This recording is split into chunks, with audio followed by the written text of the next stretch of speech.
मोटी प ओ मुझा पिरी प्यारा रब जे दर ते मोटी प अज वक्त थई अज टाइम थई इन भलारी महफिल में आयो ही रब जे दर ते मोटी प अल्लाह जे दर ते माफी तलब थी मता मौत अची वने पो कुछ न बणजी सघंदी। हां तुंजो तो वडी प्लानिंग लगी पई आ वडा मनसूबा ठायूं वेठो ही ही कम कया ही करनो आ ही करनो आ ही करनो आ या मनसूबा बंदी लगी पई आ ही जमीन वठणी आ ही दुकान वठणो आ या ही खातो हासिल करनो आ पर खबर कोन थई त तुंजी हर विख तोके मौत रे वेझो थी करे। अबा हर कदम जेको गुजरी थी न हिकड़ी घड़ी जेका गुजरे थी सा मौत रे धिकींदी थी। अम्मा चवे थी मुझो बच्चो वडो थींदो जवान थींदो पर अमड़ के या खबर नाहे त मुझे बच्चे जी हर घड़ी जिंदगी घटजी रही हर घड़ी मौत रे वेझो थी रही। हाँ ओ मुझा पिनी प्यारा ओ ॾियारो अची वेंदो जॾहिं मस्जिदुनि में ऐलान थींदो त दा फलाणो गुज़ारे पो तोखे तुंहिंजो नालो मटिजी वेंदो। हींअर चवनि था फलाणो खान फलाणो रहीस फलाणो साईं पर पो तुंहिंजो नालो थींदो मैयत पो तोखे छॾींदा जनाज़ो पो छॾींदा लाश। हाँ जेॾी महिल पूरे मिटनि माइटनि में ऐलान थी वेंदो अदा फलाणो गुज़ारे वियो सभु अचे गॾु थींदा अदा जनाज़ो किथे अदा लाश किथे कहिड़े घर में रखियो आहे हर कोई ईंदो। हदीस पाक में अचे थो जेॾी महिल मैयत जो हीअ लाश खणी कांधी हलंदा आहिनि पंहिंजे घर मंझां तो उन मैयत जो रूह मलाइक आणे उनजे छाती ते रखंदा आहिनि सीने ते रखंदा आहिनि ऐं घर जे भातियुनि जा आवाज़ उहो मैयत ॿुधंदो आहे। जेको घर जा भाती रोंदा आहिनि न पिया पार कढंदा आहिनि रड़ियूं कंदा आहिनि उहो मैयत ॿुधंदो आहे। जेॾी महिल लाश खणी कांधी हलंदा आहिनि उहो मैयत दाह करे उनजो रूह चवंदो आहे ओ कांधियो थोरी देर तरसो त पंहिंजे बच्चनि खां आख़िरी मोकलाणी त करे वठां। हाय मुंहिंजी ज़ाल मूंखां जुदा थी वई हाय मुंहिंजा बच्चा मूंखां धार थी विया मुंहिंजा घर भाती मूंखां धार थी विया हाय मुंहिंजूं बनियूं फुरजी वियूं मुंहिंजी दौलत फुरजी वई सोन ठाहियमि घर ठाहियमि वॾियुनि महिनतुनि सां सभु मूंखां हिकु घड़ी फुरजी विया। ओ कांधियो थोरी देर तरसो त सही पंहिंजे बच्चनि खे आख़िरी भेरो ॾिसी वठां मोकलाणी करे वठां। होड़ो घर जा भाती रोंदा ज़ाल पई रोंदी अबो पियो रोंदो अम्मा पई रोंदी मां चवंदी ओ मुंहिंजा जवान पुट अॼु काॾे विछोड़ो कयूं थो वञी मरां त मां मरां ओ मुंहिंजा पुटड़ा अॼु तो काॾे जुदाई कई आहे। जेॾी महिल पीउ चवंदो ओ मुंहिंजा जवान पुट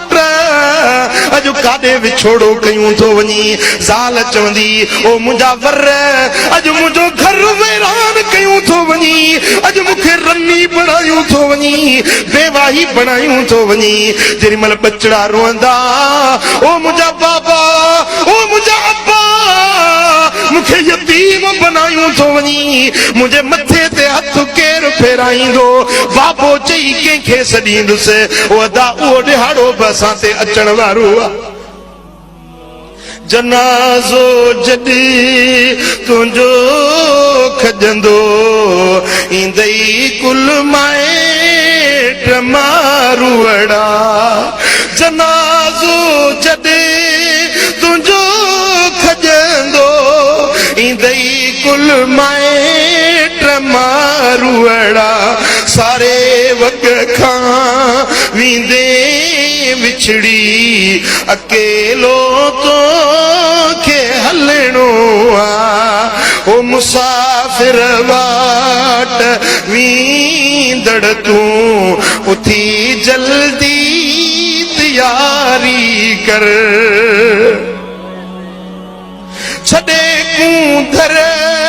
विया वनियूं ज़मींदारियूं खाता बनियूं जे कल परणियूं से अॼु रनियूं जे कल परणियूं से अॼु रनियूं हकीकत याद सारी कर। कल घोट हुयो कल मोड़ पे बधई अजो कफन पाए कब्र सां लाम लहण जे लाइ वञी रहियो आहे। ओ मुझा प्री प्यारा केडी मर त गौर कर हदीस पाक में इंदो आ कब्र रोजानो सॾु कंदी आ ओ फलाना पुत्र फलाने जा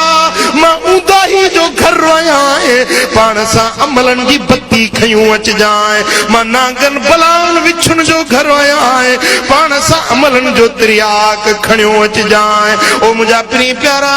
हर ॾींहं में हर रात में तोखे कब्र पुकारे रही आ मौत जी मंजिल वेझो अची रही आ पर तू ही सो ॾींहों ॾींहुं ग़िफ़लत जे गंद में गिलासत में पाण खे लुआड़ी रहियो है। ओ अदा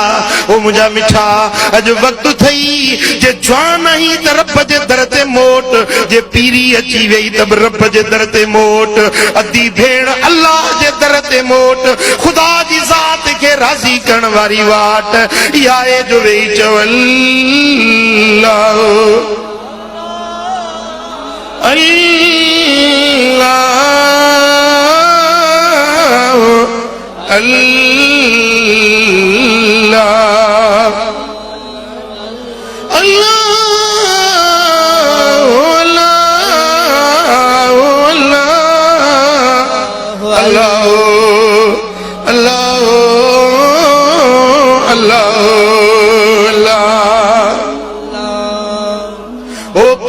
परदेसी अड़ादा वेठायूं उड़ाना ओ पखी परदेसी अड़ा वेठायूं उड़ाना करे महल पूरी चुगी वट के दाना पखी परदेसी अड़ादा वेठायूं उड़ाना ओ पखी रोज के वने मारी मारियूं उहे हंद खाली ॾिठासूं वथाणा ओ काॾे तो जमारू छॾे विया पाणा ओ छॾे विया पाणा पखी परदेसी अड़ादा वेठायूं डाणा काॾे विया बाणा काॾे विया मारूअड़ा काॾे वियो अधो काॾे वियो बाबो जेको कुल्हनि ते खणी तोखे घुमाईंदो काॾे वई कुर्बन भरी अम्मा जेका राति ॾींहुं तोते ओजागा कंदी हुई ओराणा ॾींदी हुई लोलियूं ॾेई सुम्हारींदी हुई बोल तुंहिंजी उहा चीजल अमड़ अॼु काॾे हली वई। वसों तो कोन छॾे विया वसों कोन छॾे विया ओ मुंहिंजा दा सभु वीचारा बेवस थी जग छॾे वञी कब्र भेड़ा थिया अॼु सुभाणे तुंहिंजो मुंहिंजो नंबर अचण वारो आहे अल्लाह जे दर ते हाज़िरी थियण वारी आहे। ओ अदा बन्नी कम कोन ईंदई सोन कम कोन ईंदई माल कम कोन ईंदई दौलत कम कोन ईंदई मुंहिंजा दा जे कम ईंदई त मदीने वारो मीर कम ईंदई सल्लल्लाहु अलैहि या